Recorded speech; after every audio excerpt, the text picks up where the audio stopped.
अच्छा, ये तो हमने बात करी कि बीमारियों के लिए कौन कौन से योग करने चाहिए, लेकिन अगर हम बात करें डेली फिटनेस की, कोई इंसान फिट रहना चाहे तो उसे कौन कौन से योग करने चाहिए? बहुत अच्छी क्वेश्चन पूछा आपने। बहुत सारे लोग इस तरह के प्रश्न पूछते हैं। देखिए, किसी भी व्यक्ति को फिटनेस रहने के लिए उसको क्या चाहिए, उसको आंख से लेकर उसके टो तक फिट रहना चाहिए। तो उसमें हम कुछ योग की सूक्ष्म क्रिया, आप अगर इजाजत दें तो मैं बताना चाहूंगा।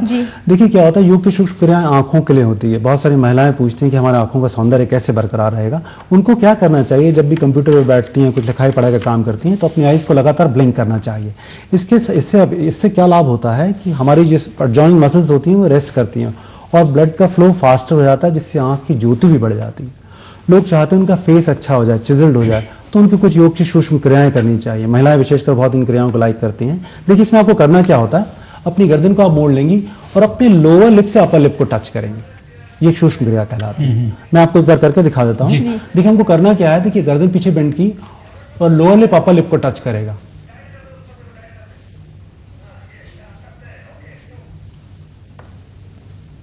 इस क्रिया को आपको 10 बार रोज करना चाहिए। इससे जिन लोगों को डबल चिन हो जाता है, धीरे धीरे वो कम हो जाएगा। चेहरे पे ब्लड का सर्कुलेशन ज्यादा होने से क्या होगा, टॉक्सिन बाहर निकलेंगे, चेहरे पे कांति आती है।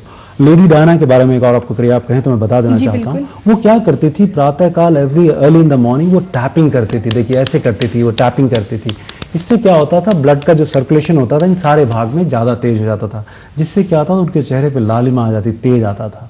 तो ये योग की क्रिया तो मैंने आंखें और चेहरे के लिए बताई हैं। कुछ ऐसी क्रियाएं होती हैं जो पेट के लिए बहुत अच्छी होती हैं, पीठ के लिए बहुत अच्छी होती हैं। तो ऐसी बहुत सारी क्रियाएं हैं। थोड़ी सी एक दो और बता दीजिए हमको, पेट के लिए तो बता ही दें। अच्छा, देखिए, पेट के लिए मैं आपको क्रिया बताना चाहता हूँ। पेट के लिए जैसे मैंने आपको पावर जोन बताया, इसको मैंने आपको बताया, इसको हम स्टमक को पुल कर लेते हैं। इसको हमने पुल कर लिया और हमारी जो श्वास की गति होगी सामान्य होगी। आप चाहें, देखिए, इसमें पंच करें तो नहीं, मतलब इसमें चोट नहीं लगेगी। इस क्रिया से क्या होता है, हमारा स्टमक बहुत स्ट्रांग हो जाता है। जिनको बेली होती है, जिनका पेट निकला होता है, धीरे धीरे वो भी कम हो जाता है। उसके अलावा उनको अग्निसार क्रिया का अभ्यास करना चाहिए। कोशिश करनी चाहिए कि जब भी हम इन क्रियाओं का अभ्यास करते हैं, हमारे को ध्यान हमारा अपने वहीं रहना चाहिए जिस ऑर्गन के लिए हम प्रैक्टिस कर रहे हैं।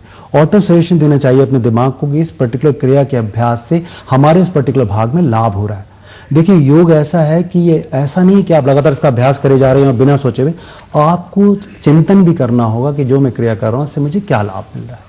जी हाँ, बिल्कुल ठीक कहा आपने। योग से पॉजिटिव फीलिंग भी लेकर आनी चाहिए, तभी जो है योग का फायदा है। किसी भी चीज का फायदा तभी होता है जबकि पॉजिटिव फीलिंग हो। और त्योहारों के मौसम में शरीर का भी उतना ही ध्यान रखें जितना कि हम अपने स्वाद का ध्यान रखेंगे और उपहारों का ध्यान रखेंगे।